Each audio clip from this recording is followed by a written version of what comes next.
जब result final हुआ तो एक नंबर से मिस हुआ, तो फिर एनालाइज किए कि गलती कहाँ पे। इनफैक्ट हम अपना कॉपी भी सर को दिखाए थे, तो सर काफ़ी इंस्टेंटली पता है कि आपका यहाँ पे गलती है।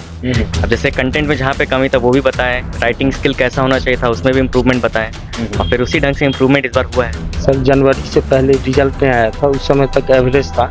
फिर हम सोचे क्या कि नहीं एवरेज तैयारी से नहीं होगा, तो फिर पता चला सर के बारे में। सर के यहाँ जब ज्वाइन किए तो जैसे जैसे समय बढ़ते गया उसके साथ साथ सर के मार्गदर्शन में कुछ कॉन्फिडेंस आते गया। सबसे इम्पोर्टेंट ये है क्योंकि सबसे बड़ा कॉन्सेप्ट है इस तरह के क्वेश्चन के पीछे वो मेंशन करना सब अल्टर्न, इसको कहते हैं सब अल्टर्न स्टडीज। यदि हिस्ट्री के आप स्टूडेंट हैं, हिस्ट्री के आप यदि टीचर हैं, तो सबअल्टर्न स्टडीज करने का मतलब कि चंपारण सत्याग्रह में किसान थे, रैयत थे, उनका क्या रोल।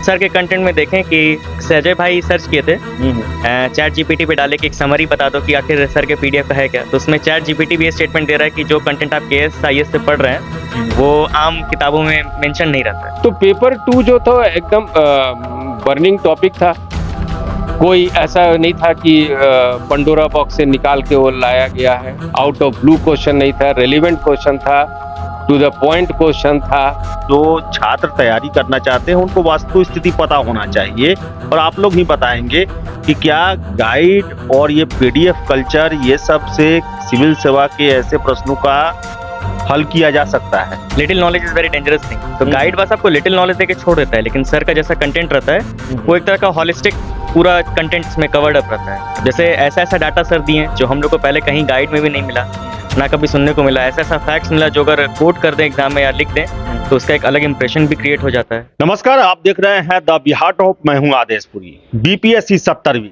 काफी विवादित सिविल सेवा रहा। अंततः आज मेंस जो है सिविल सेवा का समाप्त हो गया है। अभी हम हैं केएसआईएएस कोचिंग इंस्टीट्यूट में और हमारे साथ हैं राकेश सर। लगातार आप इनका इंटरव्यू हमारे चैनल पर देखते होंगे, और आज हम चर्चा करेंगे मेंस को लेकर। यहाँ पर कुछ छात्र भी हैं जो लोग पहले से भी इंटरव्यू दिए हुए हैं और इस बार भी मेंस लिखे हुए हैं। आपको सबसे पहले जो है राकेश सर के बारे में बता दे।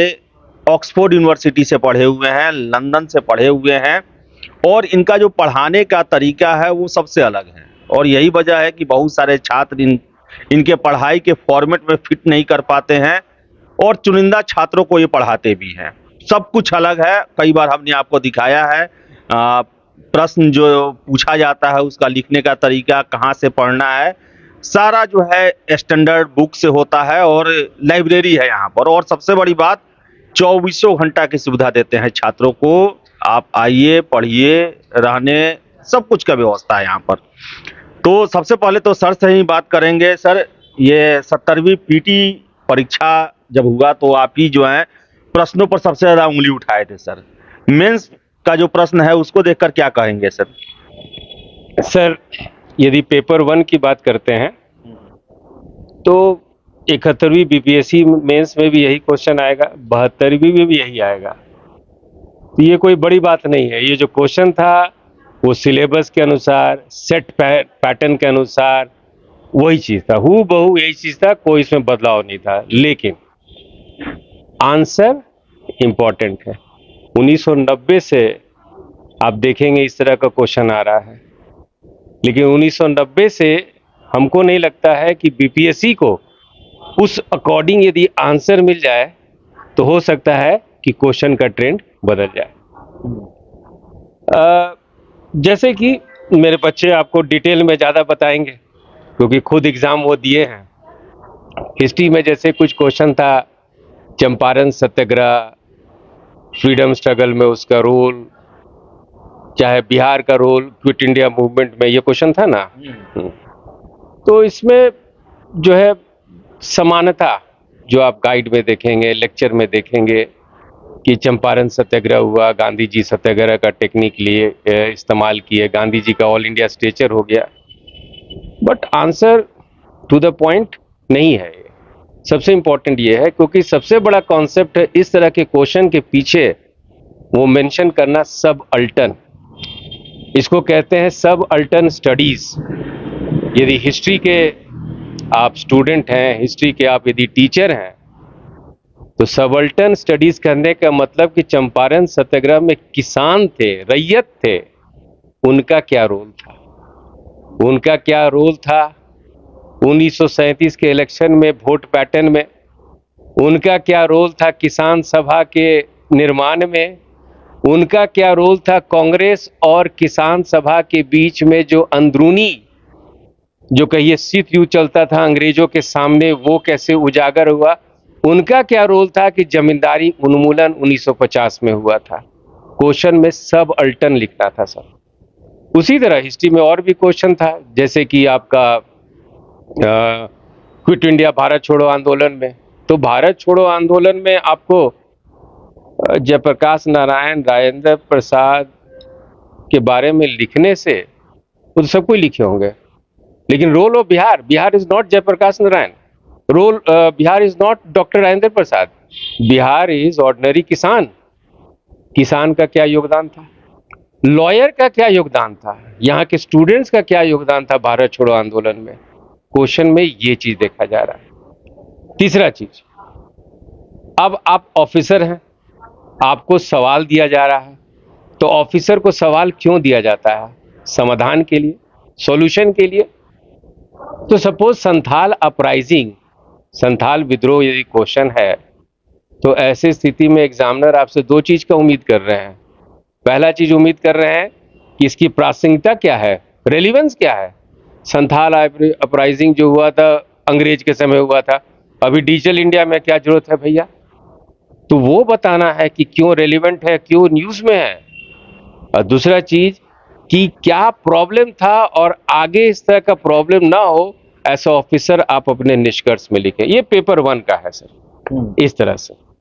तो अब पेपर 2 के बारे में सर क्या बताएंगे? पेपर 2 जो है वो जो है आपका बर्निंग टॉपिक, बर्निंग टॉपिक ऐसे, हालांकि पेपर 2 का जितना भी क्वेश्चन है वो आपका यूपीएससी मेंस का वो डायरेक्टली लिया गया है। नंबर 2 कि जैसे कुछ क्वेश्चन है, जैसे डीएनए फिंगरप्रिंटिंग, डीएनए फिंगरप्रिंटिंग में जो है वो Madras high court, supreme court का डिसीजन है, उसके आधार पे ये न्यूज़पेपर का सुर्खी बना था और उसके आधार पे ही आपको आंसर लिखना है। सुप्रीम कोर्ट क्या कही, डीएनए फिंगरप्रिंटिंग पे मद्रास हाई कोर्ट का क्या था इन्वेस्टिगेटिंग एजेंसीज के लिए डायरेक्शन, ये सब बात। कुछ और भी क्वेश्चन था, जैसे कि आपका साइंस एंड टेक्नोलॉजी का रोल, जैसे कि लॉ एंड ऑर्डर से लेके हर एक चीज में उसकी जरूरत है, हम लोग को ई गवर्नेंस, ये सब मुद्दे पे टच करना था। तो पेपर 2 जो था एकदम बर्निंग टॉपिक था, कोई ऐसा नहीं था कि पंडोरा बॉक्स से निकाल के वो लाया गया है, आउट ऑफ ब्लू क्वेश्चन नहीं था, रेलिवेंट क्वेश्चन था, टू द पॉइंट क्वेश्चन था। और जो बच्चे किताब पढ़े होंगे, बुक्स पढ़े होंगे, ओरिजिनल जिनके पास अधिकार होगा कि अपना नोट्स बनाने का, वो डेफिनेटली अच्छा करेंगे। और डिटेल में तो मेरे बच्चे आप चलिए सर, तो यहाँ पर कैंडिडेट भी हैं और आपको बता दें, आपका नाम क्या हुआ? मेरा नाम सुबोध सिंह हुआ। सुबोध जी, आप बैंक से जुड़े हुए हैं, जरा बताते हैं अपना पिछला आपका एक्सपीरियंस, आप कब कितना बार इंटरव्यू दिए, कौन सा अटेम्प्ट है, कैसा रहा एग्जाम? मेरा 64 था, मैं फाइनली मेरिट लिस्ट आउट हो गया था। उससे पहले सिविल भी दिए थे, मेरिट भी नहीं हुआ। वर्तमान में अभी बैंक ऑफ बड़ौदा में मैं ये संयुक्त प्रबंधक के रूप में कार्यरत हूँ पीरो में। अभी का जो एग्जाम्स वगैरह, एग्जाम्स मैं नहीं दिया हूँ, स्टूडेंट्स लोग सर से मैं हमेशा से, मेरे एज ए सीनियर्स कहिए, एज ए गार्जियन कहिए, हमेशा सर टच में रहा हूँ मैं। पहले का जो पेपर्स रहा है सर, जो हम लोग दिए अपने टाइम में, और वर्तमान में जो 64th, 5th, 6th, 7th जो पेपर आते गए, चेंजेस होते गया, उसमें मूल चीज जो मेरा अपना पर्सनल ऑब्जर्वेशन है कि जो बेसिक्स है, उससे क्वेश्चन को सिर्फ थोड़ा सा चेंजेस किया जाता है उसमें। अब जैसे 2+2 4 ही होता है, उसमें कुछ ज्यादा चेंज नहीं कर सकते हैं। तो जो भी विद्यार्थी विधिवत चीजों को मतलब अध्ययन किया है ढंग से, चाहे वो पीटी हो चाहे मेंस हो, दोनों में ये सर और हम हमेशा बहुत सी चीज पे डिस्कशन किए थे। जब पीटी हुआ था 150 क्वेश्चंस थे, तो उसमें अब ये हो रहा था कि कट ऑफ कितना जाएगा। तो मेरा सर का ये डिस्कशन होता था कि सर जो भी विद्यार्थी सर 60% कर लिया, लेकिन बहुत से संस्थान वगैरह लोग देते हैं कि ज्यादा जाएगा 110 100, क्योंकि पास्ट रिकॉर्ड बताता है। बट आयोग है, इस बात को आपको और हमको मानना है। आयोग अपने लेवल से कॉम्प्रोमाइज नहीं करेगा। तो जो भी विद्यार्थी up to that marks attempt किया वो सामने दिखता है। हम लोग जो विद्यार्थी लोग थे, अब मैं खुद पर्सनल एक क्वेश्चन चेक किया था और मैं निकाल दिया कि इतना हम लोग आप अब बस मेंस के लिए अब लगिए। आपको कहीं किंतु परंतु नहीं सोचना है, इवन आपको आयोग के रिजल्ट के लिए भी नहीं सोचना है, क्योंकि आयोग रिजल्ट जारी करेगा बाद में, 1 महीना बाद। 1 महीना तक वेट थोड़ी आप करते रहेंगे। 1 महीना बाद रिजल्ट आएगा, उसमें मैं देखूंगा मेरा कट ऑफ क्लियर हुआ कि नहीं हुआ, उसके बाद आप मेंस के लिए लगेंगे। ऐसा कुछ नहीं है। आप चेक कर लीजिए, आप क्वेश्चन है, क्वेश्चन का आंसर आप गूगल पे चेक कर सकते हैं। अब वो सबसे इंपॉर्टेंट है कि आप जो बुक पढ़े उससे देख लीजिए, सीधी बात है। और मेंस के लिए फिर वही है कि सही चीज प्रैक्टिस कीजिए विद इन टाइम। मेरा जो ऑब्जर्वेशन या सजेशन है किसी के लिए रहता है कि सबसे पहला चीज होता है कि कोई विद्यार्थी जो बोलता है कि मेंस में लिखा मेरे को नंबर नहीं मिल रहा है, ऐसा होता ही नहीं कभी। अभी तक मेरा अपना जो ऑब्जर्वेशन में जो भी एग्जाम दिया हूँ, मेरे को 100% उतना नंबर मिला है, क्योंकि चेक करने वाले सर लोग नंबर देने के लिए ही चेक करते हैं। उनसे आप ले कैसे पाते हो ये आपके ऊपर डिपेंड करता है। आप बोलोगे एक क्वेश्चन में 100% सही अटेम्प्ट कर लिया तो 10 में 10 थोड़ी ना आपको मार्क्स देगा, और दूसरा क्वेश्चन आप अटेम्प्ट नहीं कर पाए। मोस्ट इंपॉर्टेंट है कि आपके पास यदि 10 क्वेश्चन है तो 10 का 10 क्वेश्चन आपको अटेम्प्ट होना चाहिए विद इन टाइम। उस हिसाब से आपको स्ट्रेटजी बनाना। उसके लिए बनेगा कैसे? जब तक स्वाध्याय करके आप उसका प्रैक्टिस नहीं करेंगे, नहीं लिखेंगे, एग्जाम में नहीं लिख पाएंगे। नहीं संभव है कि कोई लड़का भी घर पे नहीं लिखे और एग्जाम में जाकर के दे दे। 17वीं में क्वेश्चन को लेकर बड़ा चर्चा हो रहा है। बहुत सारे कोचिंग संस्थान, पढ़िए कहीं से क्वेश्चन रहेगा, यहीं से क्वेश्चन। क्या इतना बड़ा इशू सिविल सेवा में रहता है या आंसर राइटिंग रहता है, उसका जवाब रहता है? कभी नहीं। मैं आपको बोल देता हूँ कि हाँ क्वेश्चन रहेगा यहीं से, मैं तो गारंटी लिख कर दे देता हूँ कि क्वेश्चन आने वाले एग्जाम में भी वहीं से रहेगा, क्योंकि हमारे पास स्टैंडर्ड बुक ऑलरेडी रेफर्ड है, उसी से क्वेश्चन आएगा। यदि 10 यूनिट है तो 10 यूनिट से ही क्वेश्चन आएगा। अब डिपेंड ये करता है कि विद्यार्थी उसको कितना अच्छा से पढ़ा है। तब होता ही है कि विद्यार्थी जो प्रेस्क्राइब्ड सिलेबस है, आप सिलेबस नहीं पढ़ रहे हो, किसी संस्थान के किसी लोग के ऊपर आप डिपेंड हो जा रहे हो। ये एग्जाम देने के वक्त विद्यार्थी एटलीस्ट इस लेवल तक तो रहता है कि उसको पता है सिलेबस में क्या लिखा हुआ है, तो उस चीज को नहीं पढ़ रहे हो और आप इंस्टीट्यूशन वगैरह देखोगे तो भारत में बहुत से ये संस्थान इंस्टीट्यूट हैं। आप रिजल्ट देखिएगा, अभी कुछ दिन पहले हुआ था कि नंबर ऑफ सीट्स यदि 1000 है, सारे इंस्टीट्यूट लोग दावा कर रहे हैं कि मेरे यहाँ से 200 हुआ, मेरे यहाँ से 300 हुआ, तो पता लगा सीट्स है 1000 और रिजल्ट हो गया 3500। कहाँ से हो गया? सीधी बात है। इसमें ये नहीं है कि क्वेश्चन कहीं अलग से, क्वेश्चन भी वहीं से है, सॉल्यूशन भी उसी किताब का है। डिपेंड ये किया कि आपने क्या पढ़ा और उसमें क्या लिखा, और जो सही लिखेगा उसका 100% होगा। तो 100% होगा। और भी यहाँ पर छात्र हैं, इनसे भी बात करेंगे। आपका नाम क्या होगा आपका? मेरा नाम अजय सौरभ हुआ। अच्छा, कौन सा अटेम्प्ट था आपका? मेरा ये पहला अटेम्प्ट था। अच्छा, मेंस दे रहे हैं आप। कैसा रहा मेंस का एक्सपीरियंस? जो आप मेंस इस बार दिए, टफ भी लोग बता रहा है, कुछ लोग कह रहा है कि हाँ ठीक था, एवरेज था। ओवरऑल कैसा रहा? सर जनवरी से पहले रिजल्ट में आया था, उस समय तक एवरेज था। फिर हम सोचे क्या कि नहीं एवरेज तैयारी से नहीं होगा, तो फिर पता चला सर के बारे में। सर के यहाँ जब ज्वाइन किए तो जैसे जैसे समय बढ़ते गया उसके साथ साथ सर के मार्गदर्शन में कुछ कॉन्फिडेंस आते गया। और सबसे पहला फोकस हमको जो सर का 2 बात बहुत अच्छा लगा।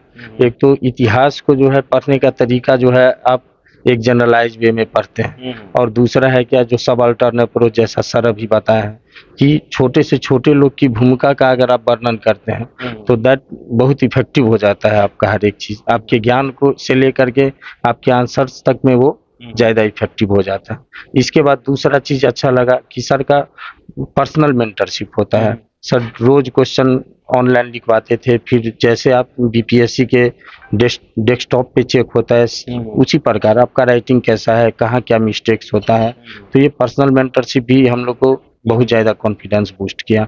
और एक और चीज था, सर का तैयारी ऐसा नहीं था कि मतलब हम जो पढ़ा है वो सारा क्वेश्चन वहीं से आ जाए, बट सर हम लोग को स्किल से इतना डेवलप कर देना चाहते थे कि आपको अगर नहीं भी क्वेश्चन है तो आप उस क्वेश्चन को कैसे करेंगे, कैसे हैंडल करेंगे, सिचुएशन कैसे मैनेज करेंगे, पैनिक कैसे नहीं होंगे, उसका इफेक्ट जो आते हुए आंसर पे कैसे नहीं पड़ेगा। तो ये सब एक होलिस्टिक बहुत आयामी हम लोग के लिए ये सर चीज़। के पास मैं पहली बार आया था तो सर ने एक बयान दिया था कि guide is injurious for civil services candidates, हानिकारक है ये। यस। और क्या यहाँ पर आपको कुछ अलग लगता है यहाँ पर पढ़ने में, जो कि और जगह से अलग है? जो आज का जो कोचिंग का जो जमाना चल रहा है, यहाँ पर रिजल्ट और हर एक चीज को लेकर दावा किया जाता है, उससे कैसे अलग है यहाँ पर? यहाँ सबसे बड़ा बात है सर कि जो है सर पढ़ाई है सर, यहाँ आपका मेहनत है सब कुछ सर, और हमारे आपके मेहनत के इक्विवेलेंट में हम कहते हैं सर का भी मेहनत है, जो सर रोज आपके हर एक चीज को एनालाइज करते हैं सर, आपके मात्रा से लेकर के आपके आंसर के डेप्थ से, आपका पर्सनल मेंटरशिप में बहुत चीज आ जाता है। तो वो सब चीज कहीं ना कहीं मतलब जा स्कूल की करके। तरह यहाँ होता है। Yes sir, yes sir. और ऐसे तो सर गाइड बुक के बारे में सर बोले हैं इंजूरियस हेल्थ के लिए है, तो वो डेफिनेटली है सर, क्योंकि एक ही आंसर अगर सारे बच्चे लिखे सब वैसा ही अगर मेंटली प्रिपेयर होके जाए तो आप चीज को समझ नहीं रहे, आप चीज को रट रहे हैं। तो इस मामले में अंतर है सर। चीज को रट रहे हैं। और यहाँ पर एक और कैंडिडेट है, और आपको बता दें कि ये इंटरव्यू भी दिए हुए हैं, यहाँ पर पढ़ते हैं। नाम क्या हुआ आपका? मेरा नाम स्पर्श आकर्ष हुआ। कौन सा अटेम्प्ट है रहा ये मेरा दूसरा अटेम्प्ट है। पहले अटेम्प्ट में आप इंटरव्यू तक गए थे? हाँ, पहले अटेम्प्ट में गए थे। तो पहला अटेम्प्ट अपने से पढ़े या सर के पास ही पढ़े? नहीं, उस समय तो अपने से ही पढ़े थे, पर जब रिजल्ट फाइनल हुआ तो 1 नंबर से मिस हुआ, तो फिर एनालाइज किए कि गलती कहाँ पे। इनफैक्ट हम अपना कॉपी भी सर को दिखाए थे, तो सर काफ़ी इंस्टेंटली बताया कि आपका यहाँ पे गलती है। अब जैसे कंटेंट में जहाँ पे कमी था वो भी बताएं, राइटिंग स्किल कैसा होना चाहिए था उसमें भी इम्प्रूवमेंट बताएं, और फिर उसी ढंग से इम्प्रूवमेंट इस बार हुआ है। और क्या कहेंगे इस बार का जो मेंस जो था, तो इसका मतलब 69th भी आप दिए हुए थे? नहीं, 69 नहीं, 67। अच्छा, 67th दिए थे, और उसके बाद नहीं एग्जाम दिए आप? नहीं, दिए हैं, लेकिन वो कि क्लैश होने के कारण इंटरव्यू डेट और वीटी का डेट क्लैश होने का, तो उतना बढ़िया प्रिपरेशन नहीं कर पाए थे हम, अच्छा अच्छा इसलिए। अच्छा। तो ये बताइए कि इस बार का जो मेंस जो था वो उसे देखकर क्या लगता है कि ये गाइड और जो लोग दावा आजकल चल रहा है, क्योंकि बहुत बड़े बड़े शिक्षक के द्वारा दावा किया जा रहा है प्रश्नों को लेकर, ऐसे में जो छात्र तैयारी करना चाहते हैं उनको वास्तु स्थिति पता होना चाहिए, और आप लोग ही बताएंगे कि क्या गाइड और ये पीडीएफ कल्चर ये सब से सिविल सेवा के ऐसे प्रश्नों का हल किया जा सकता है? नहीं, जैसे गाइड में क्या होता है ना, जैसे एक कहा जाता है little knowledge is very dangerous thing, तो गाइड बस आपको लिटिल नॉलेज देके छोड़ देता है, लेकिन सर का जैसा कंटेंट रहता है वो एक तरह का हॉलिस्टिक पूरा कंटेंट उसमें कवर्ड अप रहता है। अब जैसे ऐसा ऐसा डाटा सर दिए हैं जो हम लोग को पहले कहीं गाइड में भी नहीं मिला, ना कभी सुनने को मिला, ऐसा ऐसा फैक्ट्स मिला जो अगर कोट कर दें एग्जाम में या लिख दें तो उसका एक अलग इंप्रेशन भी क्रिएट हो जाता है। तो गाइड तो सर एकदम सही बोले हैं कि कभी भी उसको एक अप्रोच के तौर पे नहीं पढ़ना चाहिए।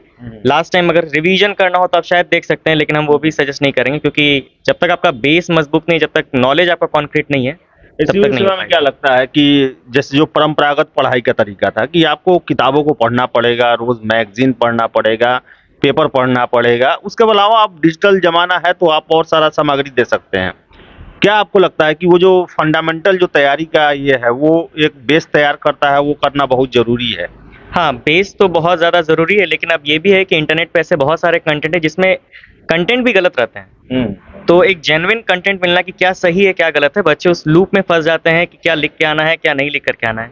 लेकिन सर के कंटेंट में देखें कि जैसे अजय भाई सर्च किए थे, चैट जीपीटी पे डाले कि एक समरी बता दो कि आखिर सर के पीडीएफ का है क्या, तो उसमें चैट जीपीटी भी ये स्टेटमेंट दे रहा है कि जो कंटेंट आप केएस आईएएस से पढ़ रहे हैं वो आम किताबों में मेंशन नहीं रहता है। तो ये एक अलग अप्रोच निकल के आया कि सर का एक रिसर्च वर्क है जो हम लोग शायद अभी उस लेवल पे नहीं सोच पाते जिस लेवल पे सर सोच पाते हैं, और हम लोग को गाइड कर देते हैं। चलिए चलिए, आप जितने लोग हैं आप सभी लोग को ऑल द बेस्ट। और इसके साथ साथ बता दें आपको हम कि राकेश सर के बारे में ऑक्सफोर्ड यूनिवर्सिटी से पढ़े हुए हैं, ये हम लोग को शुरू में ही बताए थे सर, लेकिन ये मना भी किए थे कि नहीं बताइएगा, लेकिन आज मैं अपने से सोच रहा हूँ आपको बता दें। तो ऑक्सफोर्ड यूनिवर्सिटी से पढ़े हुए हैं, लगभग 15 साल लंदन में रहे हुए हैं, और उसके बाद बिहार आए, कुछ पारिवारिक कारण था और तैयारी शुरू करवाएं। तो इनका जो है अपना जो पढ़े हैं ऑक्सफोर्ड में पढ़े, उस तरह है कि हर एक चीज में अपना गहराई से जाके पढ़िए, फाउंडेशन बनाइए, रेफरेंस बुक से पढ़िए। सर कौन कौन सा आप किताब का यूज करते हैं नोट्स बनाने के लिए, इसके बारे में थोड़ा बताते हैं सर। किताब हुआ, जनरल हुआ, जैसे बहुत सारा मैं बिहार सरकार का ही सर पुराना पुराना एग्रेरियन एक्ट ये सब का किताब देखता हूँ। एक्चुअली पहला तो ये है कि इनफैक्ट बच्चे जो हैं, इंडिया के बच्चे हैं और सरकारी परीक्षा दे रहे हैं, तो इन बच्चों को क्या, सारे बच्चों को, जो भी स्टूडेंट मेरे संपर्क में आते हैं, चाहे वो छठा क्लास का स्टूडेंट हो या 7वां क्लास का स्टूडेंट हो या तीसरा क्लास का भी स्टूडेंट हो, उसको पहला काम यही बोलते हैं कि एनसीईआरटी पढ़ो।